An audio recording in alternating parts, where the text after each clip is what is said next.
Our world still has many unanswered questions.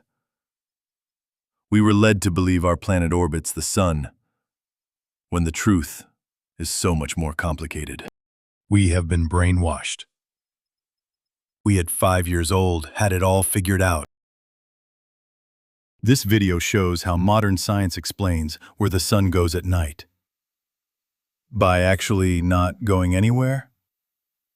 Ridiculous. I was confused, but after some soul-searching and a lucky encounter with a theologian, I was finally pointed in the right direction. I was told a man from 1400 years ago has all the answers that I'm looking for, and he has a book out. I was overwhelmed. There were over 30 versions and countless spin-offs and fanfic. But we at Don't Shoot the Gecko are determined to get to the truth. After countless hours, we found what we were looking for.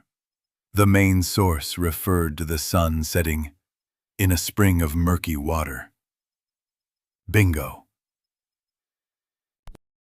However, we weren't satisfied. We needed more evidence. And then, in the recorded sayings of Muhammad, the man who alleged to have spoken to Allah, we found the smoking gun. The scholar I met on the side of the road was right. The answers are all here. We decided to dig deeper.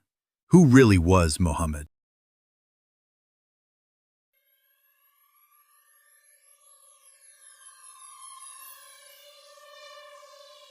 Things quickly got dark and began to stop making sense. Muhammad's first marriage was to a wealthy merchant who looked after him well and even let him sit on her lap.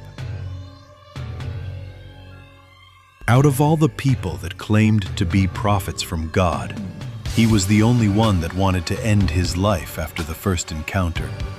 As Muhammad's power grew, his tolerance for other faiths and those that leave his dwindled. Anyone that isn't on his side is the worst of creatures. Phrases like that made me think, are those words really Allah's or an opportunist? We had to keep looking. The list of unsavory deeds kept growing. He had his fingers in all the pies. Slavery, extortion through jizya, killing of apostates, keeping 1/5 of the loot for himself and Allah, killing of non-believers and caravan robbing are just a few we discovered during our research. However, nothing compares to the depraved lengths he went to satisfy his vile needs. The unlimited number of wives and slave women he gave to himself. And worst of all, his marriage to Aisha when she was just 6 years old. And almost 1,500 years later, people do mental gymnastics to excuse his behavior. But if you were to ask me, I would say there's nothing divine about that man.